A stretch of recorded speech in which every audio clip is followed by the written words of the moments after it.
শুভ সন্ধ্যা বন্ধুরা, সবাই কেমন আছো? আশা করি ভালো আছো। রং খেলা সবাই কেমন কাটালে? নিশ্চয়ই ভালোই কাটিয়েছো। তো এই দেখো সন্ধ্যাবেলা ছাদের উপর আমার শর্ট ভিডিও করা শেষ হলো। তো অন্য দিন এতক্ষণ টাইমে অনেকটা আলো থাকে, আর আজকে দেখো, ওই দেখো কেমন মেঘ করেছে, দেখেছো? আম কুড়াবো, আম কুড়াবো, আম কুড়াবো, আম কুড়াবো, কিন্তু আম এখনো হয়নি, কেবল গুটি। আম কুড়াবো কি? কিন্তু আগে যখন ছোটবেলায় এরকম মেঘ করতো, মাথায় গামছা জড়িয়ে খোপা বানিয়ে এসে উঠোনে নেচে নেচে নেচে নেচে নেচে নেচে নেচে নেচে বেড়াতাম। কিন্তু এখন কি সেই সময় আর আছে বলো? এখন তো বড় হয়ে গেছি না। আর এখন কি হয়েছে, মেঘ বৃষ্টি আসলে ওই দেখো জামা কাপড়গুলো দেখেছো, ওগুলো সব এখন তুলাপাড়া করবো। ঝড় উঠলে আর তুলাপাড়া করতে পারবো না। তো আজকে সারাদিন রোদ তো ফাটিয়ে রোদ দিয়েছে, আর হচ্ছে ট্রেনের হর্ন বাজছে। সারাদিন ফাটিয়ে রোদ দিয়েছে, আর বিকেল হতে না হতে মানে তখন কটা বাজে, তিনটের সময় থেকে এরকম মেঘলা।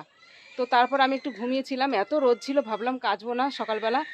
খুব রোদ, অত রোদে বসে কাচা যায় না। সেই জন্য সকালবেলা খাওয়া দাওয়া করলাম, রান্না বান্না করে খাওয়া দাওয়া করে মেজে ঘষে নিয়ে ঘরটর মুছে নিয়ে মেয়েটাকে স্নান করিয়ে নিয়ে ওকে ফ্যানের তলায় নিয়ে শুয়ে পড়লাম। দিয়ে ঘুম থেকে উঠে তখন 3টের সময় উঠলাম।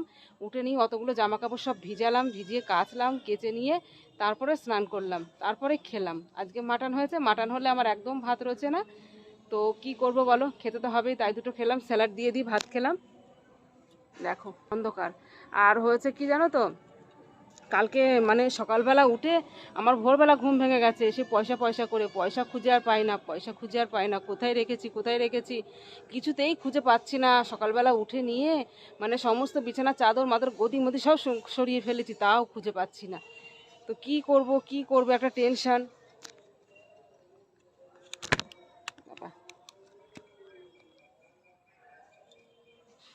বাবা অন্ধকার হয়ে গেছে, এইভাবে আর হবে না। তো কি করব কি করব, একটা টেনশন যে অতগুলো টাকা, 1000টা টাকা আমার মানে হারিয়ে গেল। 1000 টাকা আমি হারিয়ে ফেললাম, আমি কিছুতেই আর মানে মনে করতে পারছি না কোথায় রেখেছি, যা 1000 টাকাটা আমার হারিয়ে গেল। তারপরে হারিয়ে তো গেল, তো হারিয়ে গেল আর খুঁজেই পেলাম না। সেই সব খুঁজলাম তন্ন তন্ন করে। আমাকে কালকে হয়েছে কি, মেয়েকে 2 মাসের মায়না দিয়েছি আমি। আমি বললাম যা ঠাম্মিকে আগে দিয়ে দিবি, তারপর অন্য কিছু করবি। এবার ও ভুলে গেছে। তো আমি এসে যখন আসলাম জিজ্ঞাসা করলাম, কী রে মায়না দিয়েছিস? বললো না। আমি বললাম ইয়ার্কি মারছে, ওরকম ইয়ার্কি মারে। তো তারপর আবার জিজ্ঞাসা করছি, কী রে মায়না দিয়েছিস? বললো না। তারপরে আমি বলছি কই টাকাটা তাহলে আমার কাছে দে। তো টাকাটা আমার কাছে এনে দিল, দিয়ে নিয়ে চলো ঘরে কি কথা বলি না, দিয়ে নিয়ে সেই আমি তো ব্লাউজের মধ্যে রাখলাম না কোথায় রাখলাম, যদি ব্লাউজের মধ্যে রাখি, নাইটি পরেছিলাম, তো উপর হতে কি পড়ে গেল না কি পড়ে গেল, সে 1000টা টাকা যেন খুঁজে আমি আর পেলাম না। আমার মানে সেই কত কষ্টে লক্ষ্মী ভাণ্ডার তুলে এনে, আমি জানি আমার মেয়ের মায়না দিতে হবে, আমি লক্ষ্মী ভাণ্ডার তুলে নিয়ে আসলাম মেয়ের মায়না দেবো বলে। কিন্তু আমার একেবারে সেই মানে কপালে সেই লাথি মারতে হচ্ছে, মনে হচ্ছে যে নিজের গালে নিজে চড়াই। অতগুলো টাকা এখন দিতে তো হবে, মায়না কোথা থেকে দেবো বলো? আবার এই মাস যাবে, তারপরে এবার 2 মাসের হয়ে গেছে, আবার এই মাসটা গেলে 3 মাস, তাহলে যদি আবার পাই তাহলে ওর মধ্যে এখনও 300 টাকা দিতে হবে, তবে 1500 টাকা 3 মাসে। তাহলে একসঙ্গে 1500 টাকা কি দেওয়া সম্ভব বলো? কি করব বলো? আর ভাল লাগে না, আর ভাল লাগে না। সেই হোলি খেলতে গেলাম তো এরকম, কি সুন্দর একগাদা টাকা খরচা করে আমরা সব কিছু করলাম। পাশের বাড়ি থেকে একটা ছেলে এসে ওর মধ্যে 1 বোতল বাংলা ঢেলে দিল, সেই খেতে পারলাম না, সেই নষ্ট। আবার এই যে 1000 টাকাটা নষ্ট। বলো এ কি পারা যায়? ভালো লাগে? কি হয়েছে কি জানি, মাথার মধ্যে কিছুই থাকে না, টেনশনে টেনশনে পাগল হয়ে যাব আমি।